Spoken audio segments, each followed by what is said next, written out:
Hello, I'm Katherine O'Fallon, the Executive Director of the Marine Research Hub, leading efforts to advance ocean solutions and innovation in Florida and beyond. By 2030, the global ocean economy is projected to reach $3 trillion and 40 million jobs. And Florida, surrounded by water, is uniquely positioned to lead the way with marine solutions with a global impact. At the Marine Research Hub, we connect stakeholders, elevate oceanographic research, and commercialize marketable solutions that drive investment opportunities, create sustainable jobs, and ultimately protect our marine and coastal environments. Founded in 2017, the Marine Research Hub bridges the gap between scientific discovery and real-world application. Through collaboration between researchers, entrepreneurs, policymakers, and industry leaders, we accelerate commercialization, investment, and ecosystem building, creating lasting impact for our oceans and coastal communities. We are just beginning to make waves, and the potential is limitless. Join us as we fuel the blue economy through innovation, sustainability, and strategic investment, from Florida to the entire world. All right. Hello, and welcome to another episode of the Blue Economy Podcast. I'm your host, Katherine O'Fallon, the Executive Director with the Marine Research Hub, and I'm really excited today to be sitting down with Sam Teicher, the co-founder of Coral Vita, a company that I've been following for a very long time in this space. And we are here actually in studio at Nova Southeastern University. We just came off of an amazing event panel that you were on with me, connecting the university through across the entire campus in terms of the ocean and coastal innovation conversation. And so we are here sitting down chatting today. And I think this is my first company profile of our Blue Economy podcast. Nice. Truly. So I'm glad to have you guys here. So Sam, let's kind of rewind a little bit and set the stage for our viewers. Let's backtrack before we say what Coral Vita is. Mm-hmm. Let's talk about how we got to Coral Vita. You and your co-founder, Gator, which, like you said earlier, is his real name. Brothers are Moose and Griffin. It's not a nickname. I love it. Every time, you guys say it now for him, but I think the first time I met him, he's like, yeah, it's not my nickname. And everyone's like, really? And then when he says his brother's names, they're like, oh, okay, now we get it. So you and Gator met, you founded a company, Coral Vita, but where did it all start from? Let's take us back to kind of the beginning. Well, like every kid growing up in Washington, D.C., I imagined I was going to become a coral farmer. In D.C., yeah, right in the middle. You were like... the tropical wonderland of the Potomac River. And it is quite a journey that got me sitting here talking to you today. I have loved coral reefs for most of my life. I still remember the first time I saw corals. I was 6. I was on a family trip in Hawaii. We were on the Big Island, and there's this lava rock lagoon, and I could still see all the colors and creatures and just being totally dazzled by it. That's awesome. We also would regularly go hiking in the Shenandoah Mountains nearby DC, or fishing Chesapeake Bay, or I would roll over logs in my parents' backyard and look at bugs, which my mom was not as big of a fan of. But I always loved nature. Yeah. And then when I was old enough, at 13, my parents got me scuba certification. So that was a big part of it. In the Potomac? No. Okay. I have been swimming in the Potomac, a bit further upstream than downtown DC, but scuba certified was where it started. Scuba certified was where that started. Yeah. So that connection really is from childhood. Yeah. I was always drawn towards fixing problems. I went to DC public schools. I was interested in education reform. My parents met talking about making peace in the Middle East, and my dad actually worked on that before I was born, particularly in the times we're in. Wish he'd been slightly more successful.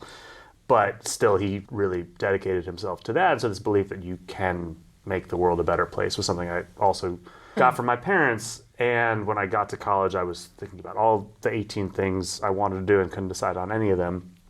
And then I really saw climate change and nature degradation as this really existential and real threat that also impacts national security, social well-being, economic prosperity, all these sort of things I was kind of interested in some level. And so I ended up focusing my studies in that. Still was more like the NGO policy world I saw myself going into. I got into the master's program at the Yale School of the Environment, which is where I ultimately met Gator. I took a gap year. Okay. I went out to Mauritius in the Indian Ocean A classmate and friend of mine was from there, and he had started an NGO called Eli Africa that was focused on education support for at-risk kids. And he was like, hey, what if you set up an environmental branch to the organization? I was like, desk job back home in D.C., tropical island on the other side of the world when I'm 22. There you go. I know where I'm going. Yeah, that wasn't a hard It was not a hard choice. And among other projects I helped get going there was a United Nations funded coral restoration program with the Mauritius Oceanography Institute. Got a $50,000 grant from the UN to do this traditional underwater nursery, working with the local communities, and seeing a reef come back to life was amazing. Yeah. And it also, that was a key origin point too, because as grateful as I am to the UN still, it was not easy to get a very small amount of money that was not renewed, and the project ended together with the traditional means of doing restoration, these sort of low-tech underwater gardens. There's limits on species diversity and resilience for corals and scalability together with funding. Yeah, so you saw a lot of challenges. Yeah. But apparently, like we were just talking about this, challenges present opportunity. So that stayed with me, came to grad school, also had opportunities to intern at the White House doing climate adaptation policy work, as well as with Coalition of Island Nation Governments. Big believer in good policy, was still a little frustrated by bureaucratic inertia, the handicaps that exist for philanthropy and NGOs. Gator, who I became friends with our first year, he was sort of more in the PhD academic track, and he liked to say he felt he was writing the obituary for the planet. And we sort of coalesced around good vibes, but also sort of what are things that matter to us, that matter to the world, and maybe a business could solve for them better than the more traditional fields in the environmental space. And we got a $1,000 grant from Yale in 2014, and we've taken that for quite a ride. My gosh, yeah. Like, I didn't know all of the policy side that you come from until now. Like, it's surreal, actually, sorry, because Dr. Jennifer Jurado was just speaking, and she's the Chief Resilience Officer of Broward County. And one of the initiatives that I worked on when I was at the White House was called the State, Local, and Tribal Task Force on Climate Preparedness and Resilience. And it brought tribal leaders, governors, mayors, and other officials together, basically saying, federal government, here's what we need from you in order to deal with the things that either already are happening or what's coming. And very randomly, one of the people who was involved in that was Dr. Jurado on behalf of Broward County. So yeah, she's life been is funny. That is funny, and she's been leading the way for quite a long time. We actually did a podcast with Jennifer a few months ago. So if you guys want to go back and learn a little bit more about the climate initiatives and resilience going on here in Broward, yeah, she was a guest on my podcast as well. So see, you're among great company. Happy to follow. But yeah, it's great that you're here because we have met actually a while back. I've been connected to Coral Vita. I met Gator first, and then you and I met at, I think, Aspen Climate Conference finally in Miami. And then I've met other members of your team who've been in the space, because our goal, trying to elevate and tell the story and connect the dots from companies like yourself has been really, it's important to us and really important to me. I love the coral stuff that you guys are doing as a coral nerd myself back in the day. I have a pin that says Coral Nerd. Oh, I don't have one of those. I think I'm going to have to go. Jeff Orlowski, who made Chasing Coral, so I can see if he's still got any lying around. Oh my gosh. Well, we're going to have to totally geek out more on the coral stuff some more. But I want to talk more about Coral Vita, and this being, this is basically, to your knowledge, and to my knowledge, and you can correct me if I'm wrong, is one of the really only companies that I'm aware of that is really scaling coral restoration as a business. Let's talk a little bit about the difference between and why you guys went this route, because you were already doing some of this work. And why did you go to the business side of things? It was a really intentional choice. Yeah. And again, this is coming from someone who did not think he was going to be an entrepreneur or a coral farmer, for that matter. Never say never. Never say never. You never know what life is going to throw at you. There are amazing organizations, community groups, NGOs, research groups, NOVA, doing coral restoration. And we're big believers in their work. There's some we collaborate with. I'm actually on the advisory board of a group called the Coral Restoration Consortium, which is a global body looking to empower and uplift and share knowledge between groups. So it's not to say it has to be the for-profit approach and nothing else, but it's more that there needs to also be for-profit in this space. Going back to that sort of origin story in the UN grant, I mean, a $50,000 grant that doesn't get renewed, that already was highly restrictive in terms of what the funding could be spent on, it let us grow 5,000 corals once, and one island nation like Mauritius alone needs 5 million corals a year. Yeah. And with the traditional pools of capital that exist, which are getting smaller these days, it's insufficient. It's not good enough. And so if you take a step back from the magic and the wonder of coral reefs and the coral nerddom, they are incredibly valuable. Yep. They're so important, not just for ocean life and biodiversity, but for humanity. Mm-hmm. The latest figures are that coral reefs generate $2.7 trillion a year. They sustain 25% of marine life and the livelihoods of 1 billion people in over 100 nations. So if you think about that, well, where are all those values coming from? Well, powering tourism economies. Everyone wants to snorkel, scuba dive, but even if you don't do those things, if you like putting your toes in white sandy beaches and you're in the tropics, there's a good chance those beaches are only there because of coral reefs. If you like to fish, if you need to fish to feed your family and pay the bills, if you're in the middle of Oklahoma, let alone Broward County, and you want seafood dinner on your plate, if those reefs are no longer there serving as the habitat for fisheries, a lot of that's going to go away. And again, that's whether you're enjoying it for yourself, whether it's recreational, or whether you are an artisanal fisherman and that's how you feed your family and pay the bills. Exactly. A healthy coral reef, like mangrove forests, like oyster reefs, they act like seawalls. Yep. Coral reefs are basically their ecological infrastructure. A healthy reef reduces wave energy by 97%. It's crazy. Like people don't, 97% is a huge number of protecting our from coastal erosion infrastructure. And then when the storms roll through. Yeah. And I was also going to shout out that there's medicines on the market fighting cancer and arthritis, Yes. and viral infection that come from coral reef organisms. But again, if you're looking for other ways of considering this, I think it's fair to say that the insurance industry and the U.S. military are not described as progressive environmentalists, but they are in the business of risk assessment and mitigation. Yeah, for sure. And there are now coral restoration insurance policies because there is a recognition that if the reef is degraded, that it's going to be a lot worse when storms come through. So if you proactively protect them, they and then the property owners are going to have to pay less.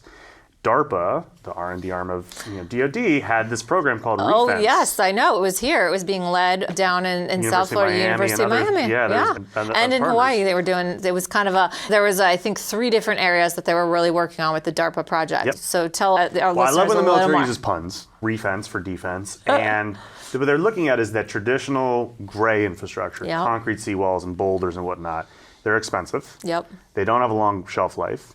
They're not regenerative, and they don't really do anything else in terms of additional benefits.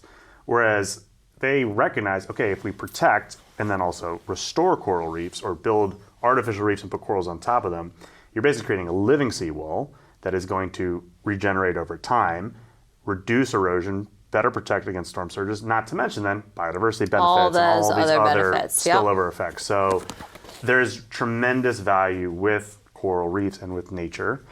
Nature really should be on the balance sheet, like carbon now is. Yep. If that happens, I think it'll move a lot more cash towards it. Isn't there a little bit of biodiversity? It's coming. Yes. Biodiversity credits are coming. The biodiversity credits. There could be a tap into the biodiversity credits with you guys in the coral space. Yeah. Correct? It's something we're looking at. It's not what we're building our business on. No, but it's to be aware of it. I think is good. Exactly. Okay. And so that's come full circle back to your question. Sorry, I easily can get off track for a minute, so good. I'm glad you bring me back.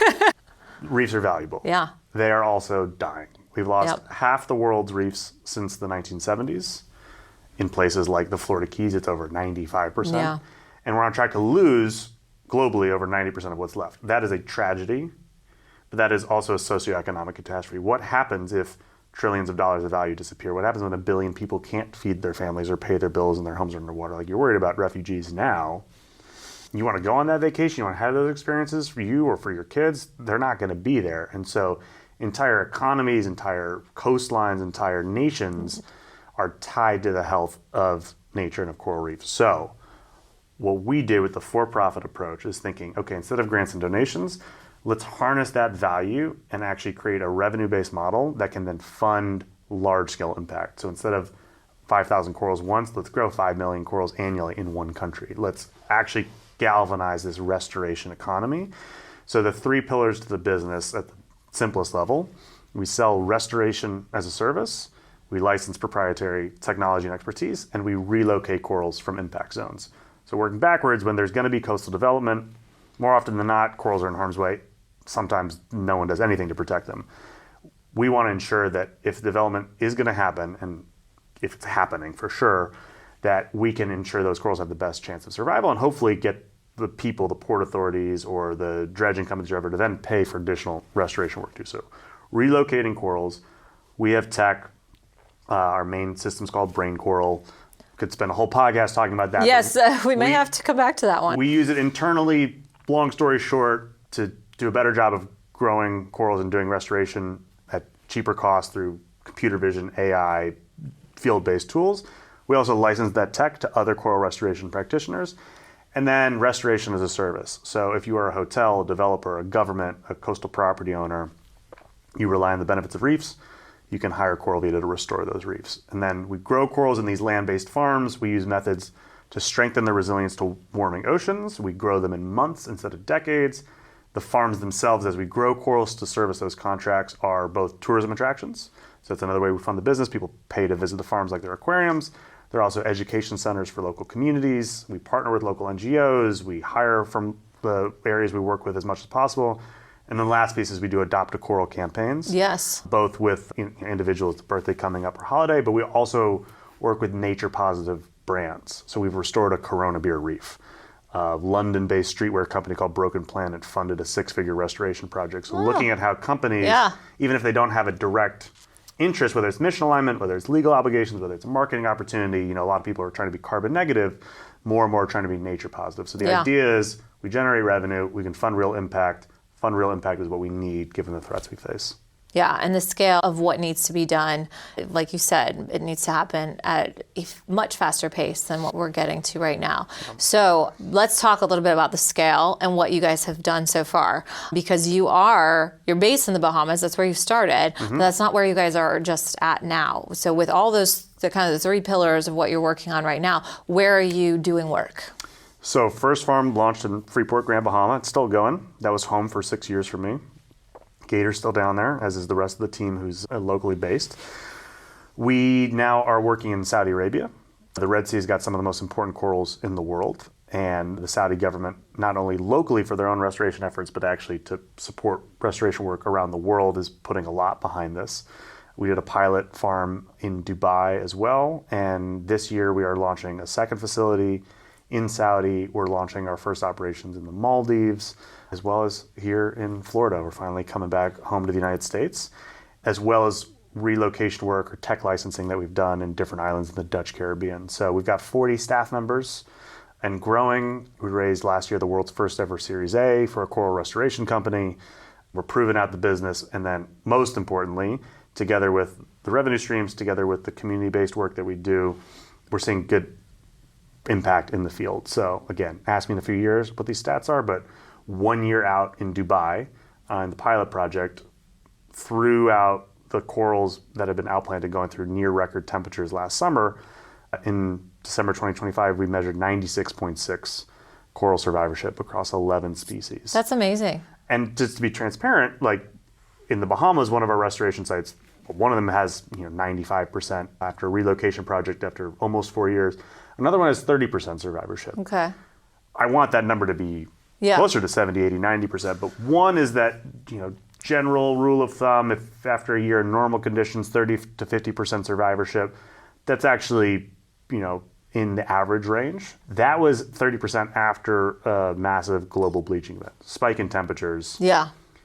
The reason why it's sadly encouraging is 30% survivorship, about 100% of the natural reef around it died.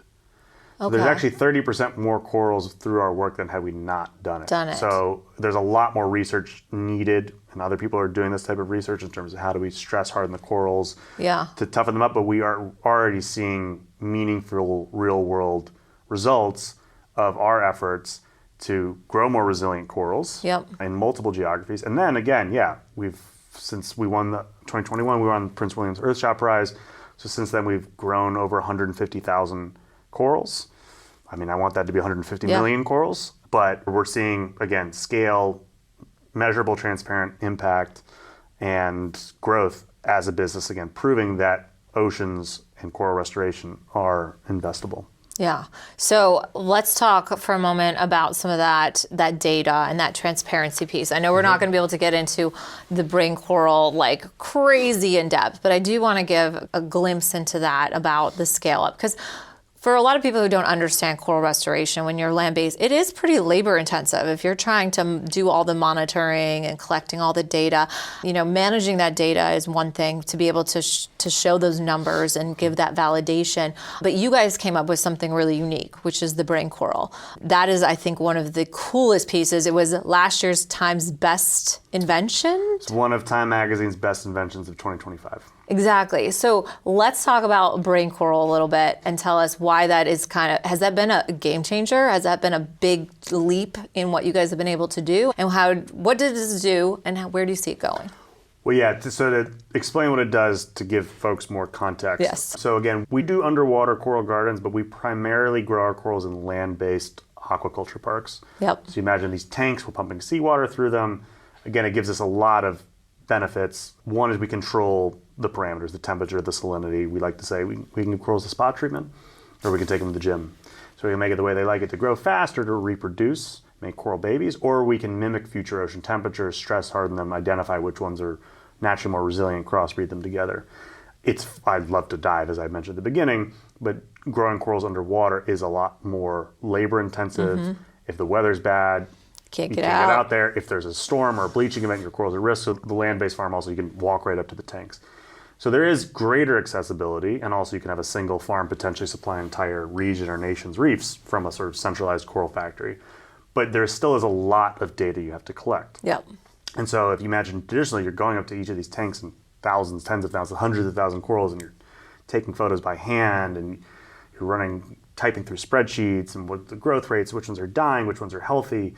It's an insane amount hours of time and labor. of time, yeah. So at its core, what we've done is we have a camera rig with computer vision and AI-based sort of tool where we can effectively capture photos of the coral in our, depending on the size of the farm, but instead of days or weeks, in an hour. And then there's effectively a ledger of all of our corals. So from knowing, take a picture of this batch of coral, it gets the QR code, we know what species, the genotype breakdown, when it was collected, when we cut it up into the little micro fragments, which is how we grow them faster. And then when we run the stress hardening experiments, how they're doing, out to then outplanting them and measuring them over time. And so it's a great way to collect and analyze very important data at a much more effective and cheaper cost, together with a range of other staff-based, ERP management tools. And then there's a whole range of field-based operation measurements as well that we can do. So hardware, software, tech suite that we use internally for Coral Vita, but we are now licensing to other coral restoration practitioners. So yeah, hopefully it's going to be not just a game changer for us and as a business line, but also just, again, to let people do a better job of restoring reefs around the world. And I think I've mentioned this before, it does not have to just be, and it should not just be Coral Vita. Yeah. We do already collaborate with a lot of universities and NGOs and whatnot.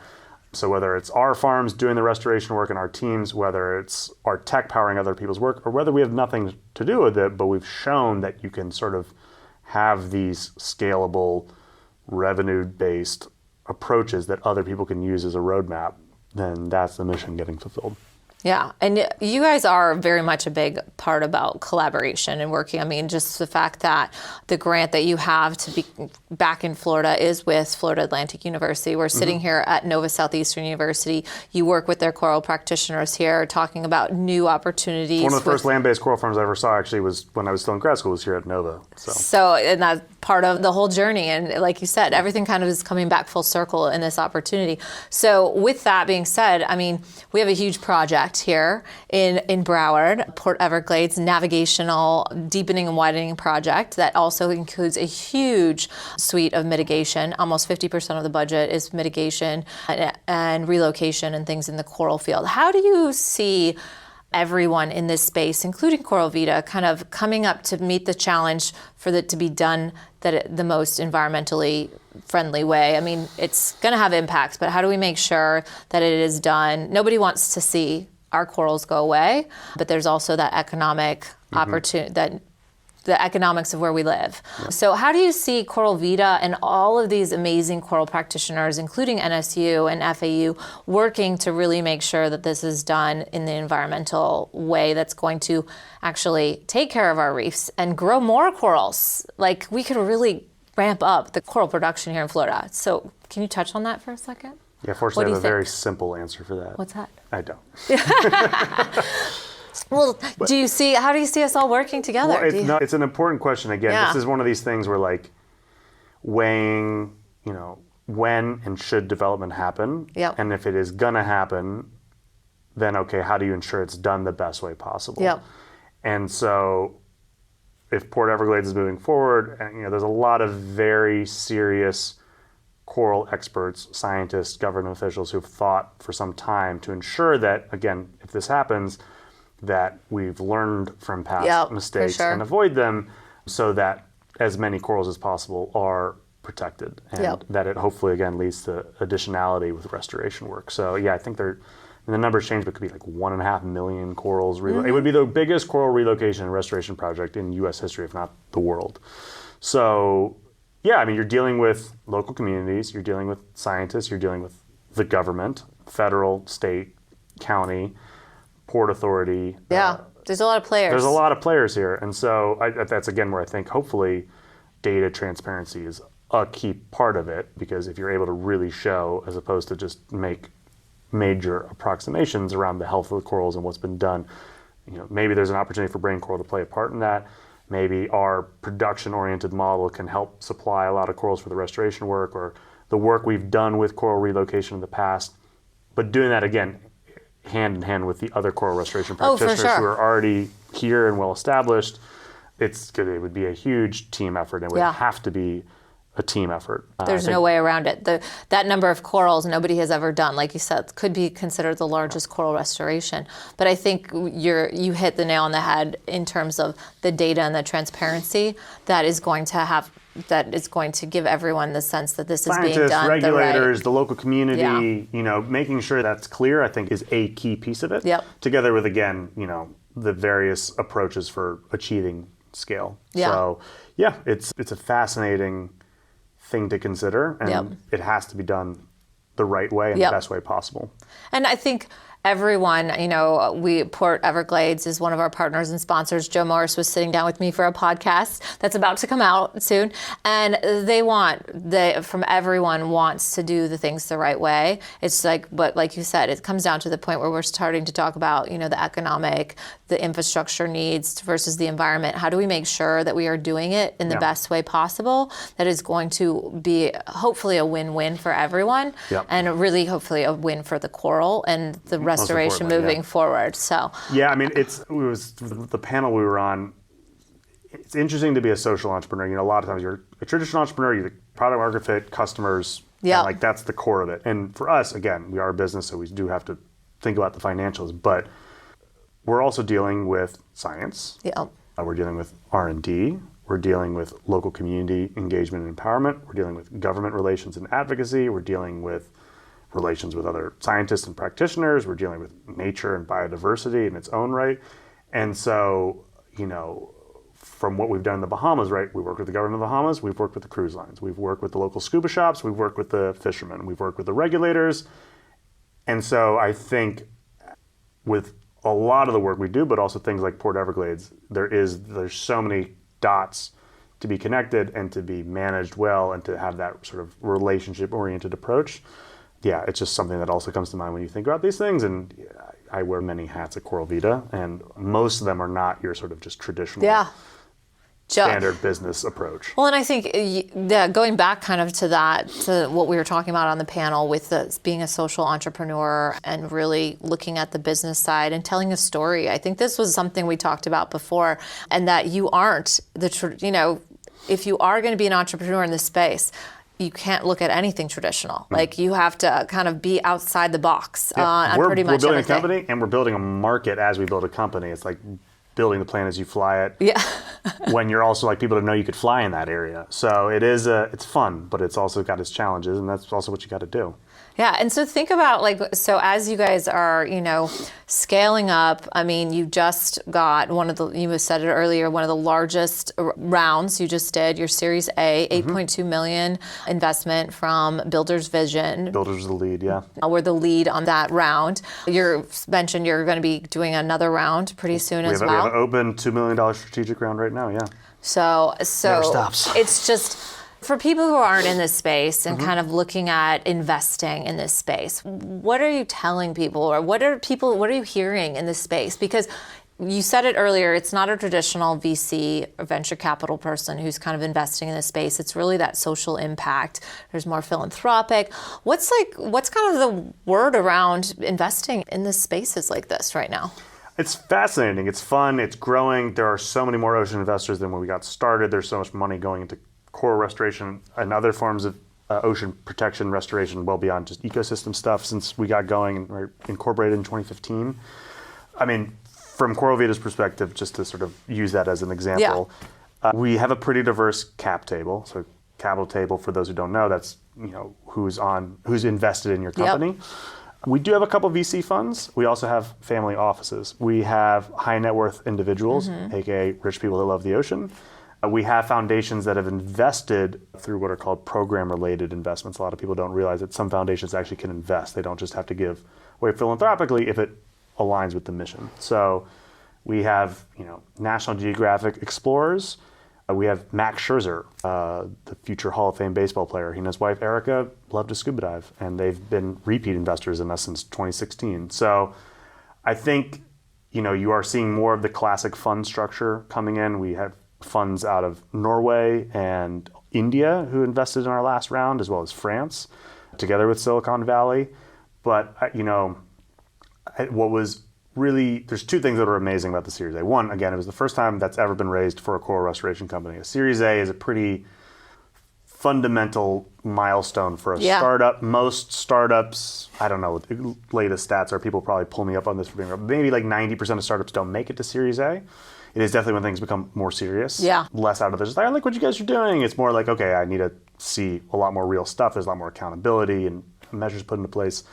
So one, is great for us as that moment for the industry, right? Because hopefully that's other people look at coral restoration. Two, obviously, it lets us do many more things as a company. Three, I think also it's the first time Builders Vision ever led a Series A. So Builders Vision is the family office of Lucas Walton, of the Walmart family. He's a big investor in oceans and sustainable agriculture, arguably one of the most important ones. Again, they had previously invested but never had led an A before. Got it. That is a statement to make. So I think it's a statement as much that oceans are investable, whether it's decarbonization of the shipping industry, to ecosystem restoration, to ocean-based energy, whatever we're talking about. There are a lot of real problems out there, but also a lot of really good solutions and solutions that will do well and do good. Do good for the planet and do well for the investors and also the communities who often rely on these resources the most. I like the way you say that. I like to say that people can invest, make money, and do good at the same time. But I like the do well is also a good way of saying it, because that is, I think there have been, from conversations, is a shift in, even like you said, a lot more family offices looking at, aligning their investment and their portfolio into things that they care about. And so it's not only about what they care about now, but they're also seeing, that there is an opportunity to make money while doing good and taking care of what you care about. Those, like we said, those high net worth individuals who are also moving down here into Florida. We got to start telling the story. And I think maybe they like to dive. Maybe they have a boat. Maybe they like to go fishing. Whatever the touch point might be. And again, I'm talking through the lens of corals here, but that's the thing is there's so many people you'd never know what actually is a touch point that can get them beyond just the traditional pitch or type of sort of approach. So the ocean does have that power. I think that it does transcend party lines. It transcends geographies. We are all connected via the ocean, and I think so many people just have a personal love for it, and that I think is a great way to then get people to then start caring in one form or another, whether an investor or whether they're just a student, whether they're a policymaker or they're the mechanic down the road, and you just want them to care about these issues. there is, I think, a really connective tissue that the ocean offers. Yeah, I agree. And that's kind of what we were talking about today a little bit, is how everyone is connected. And that kind of leads to also your business. You said both you and Gator were not coral people. You're not planning to be a coral farmer. Look at like your staff that you have at Coral Vita, and who do you have, and where are you guys looking to scale? I mean, you don't just have people who are in the water and doing coral. You have your business set, marketing. You've got the HR. You've got your Austin, who's over right now in Europe. London. So talk about that in terms of your team. Who are you have right now? You said you also hire on a lot of locals and where you're at. So I think that's a really important piece of building the jobs. And where do you see the jobs going next in some of this space? Yeah, it is fascinating, because if you think about coral restoration in its sort of most original form, it was largely biologists or local community members and just doing the good work. Yep. But then also with that, a lot of stuff off the shelf, right? Nothing was being designed for coral restoration, so going to Lowe's or Home Depot or whatever. You had to jerry rig it, like it's a MacGyver up. MacGyver it up. There's a lot of MacGyvers in the coral restoration space, and we're lucky to have some of them on our team. But in addition to the PhD coral biologists and coral aquarium husbandry experts, aka the original coral nerds, a lot of coral restoration actually originated with people growing corals for aquariums. Yes. And then realizing, well, if we grow them aquariums and reefs are dying, maybe we could take those practices over out into the field. But we have hardware and software specialists. We have folks with automation and robotics backgrounds. We're very lucky that one of formerly NOAA's senior coral experts, she's now on our team and is the director of conservation, Jen Moore. So it's a broad base that is continuing to expand, together with, again, certain jobs in the communities we work on are reserved exclusively for members of those communities. Because again, we're in I'm from the Bahamas. These aren't the reefs I grew up along. They're not the reefs I rely on the most, or most of the members of our team. And so how do we ensure that the benefits of our work, not only because the reefs are restored, which does have those localized benefits, but so workforce development, paid internships are all in the Bahamas for Bahamians. And there's several of those interns we've hired and promoted several times into full-time staff. So I think you can go and get a coral biology degree, but also we need more people from more spaces coming in. There's opportunities for AI in this space. There's opportunities for storytelling and marketing, and for the tech stuff I was referring to before. So it's, I think, really cool to see the evolution that's taking place well outside of, again, just the Coral Vita house in the field. And then again, with that, more solutions, more impact, and then hopefully greater flows of capital that ultimately go to the reefs.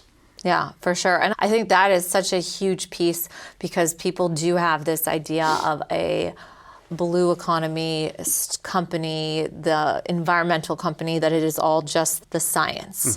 But it is a company, so it has to do all the things that normal, companies do. But I think the transformation in technology, and the fact that we have so much ability to really use technology to help you scale, like you've done with brain coral, is something that, someone who's going into computer science and is like, that computer nerd and not necessarily the coral nerd, they could bring their passions together. And nerd out. Yeah, and nerd out in coral and computer science. And I think that's one of the things that is just eye-opening for a lot of, hopefully, students now who are not, maybe they aren't necessarily going that PhD route, or they're not even going a 4-year degree. They might be wanting to just go and get a job and work. And you got to take a boat out in most cases, to do the relocation or to do the outplanting. Someone's got to drive that boat. Someone's got to fix those engines. I think there's also... I wrote a paper in college on the power and importance of vocational education, and I think that is becoming more and more clear and important by the day. So yeah, totally. There are absolutely opportunities for very hard and advanced skills, and ones. Again, one of the guys on our team, he and I were on the rugby team together in the Bahamas. He was a roofer who liked to get in the water, and he had a scuba diving degree, but he had no background at all. And now he's making the concrete coral cookies that the corals go on, to planting and doing the science, to helping with the aquaculture systems, to leading tours at the facility when people are coming off the cruise ships or from the hotels, to doing educational programming, all that type of upskilling. alongside, Kate, who's our PhD coral scientist in the Bahamas. So there's a lot of different things that can be brought to bear in this space that can, if people want to work in it, or in other forms of ecosystem restoration or other forms of environmental preservation and health, there's a reason to go for a degree if it's the right thing for you, but going for a degree is not the only way. You can get involved if you want to. Yeah, and I think one of the other things, is, all the different ways that people can be involved. You said it earlier as well, as, everyone has an indirect or a direct impact in the environment. And so there's a lot of opportunities. There's other companies, Coral Vita, I think is great because you are leading the way to show others how to do it. Yep. And that will rising tides will lift all ships, right? Yep. We say this. I said this, the reason I left traditional education is I wanted to help support companies to show the future generations, to give them those examples. And you guys are that example. Thank you. And I think I just love everything about what you guys have been doing. I love the partnerships that you guys are creating because that you alone can't scale, as well as an NGO over here can't do it by themselves. Everyone has to really work together. Yeah. And the coral community does work really well together. It's just how do we get it all working on maybe one project together. And that's where I hope that will come to fruition with our need for Port Everglades and really making sure that it is done in the best way possible. Everyone wants that to be successful because it will be successful for us, because it's going to create those jobs. It's going to create other businesses that are going to branch off of this. And all the, think of just the water quality and monitoring and everything that has to go into it.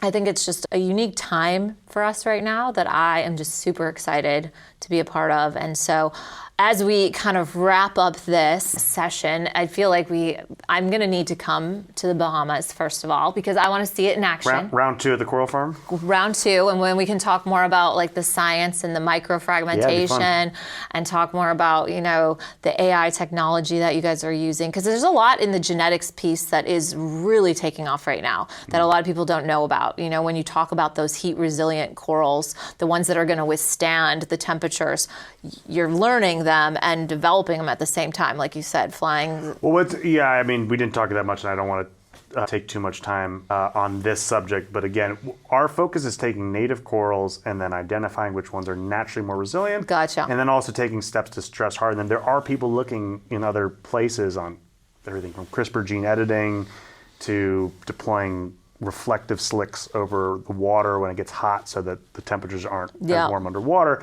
There's a lot of heady stuff. There's a lot of stuff that could be the way of the future. There's still a lot of stuff that might have unintended consequences. So what we're right now doing is effectively accelerating what corals naturally can do in terms of adaptation, but they just can't keep up. Yep. So we'd love to show you that in person. Yeah, let's do it in person. So as we wrap up here, this, like I said, time flew by here of us chatting. I don't know if you realize that. We just did 40 minutes of just chatting, almost. It was easy with you. Oh, well, thanks. I appreciate it.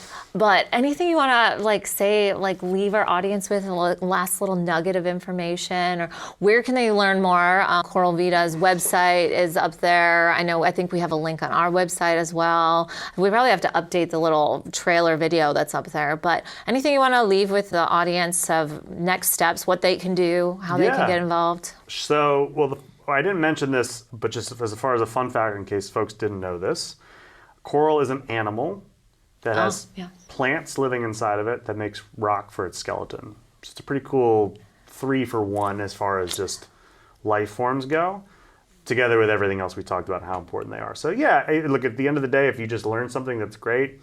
Obviously, you become an advocate for coral reefs through, just sharing why they matter with your friends, to any initiatives that are local that can be done to protect or upscale restoration.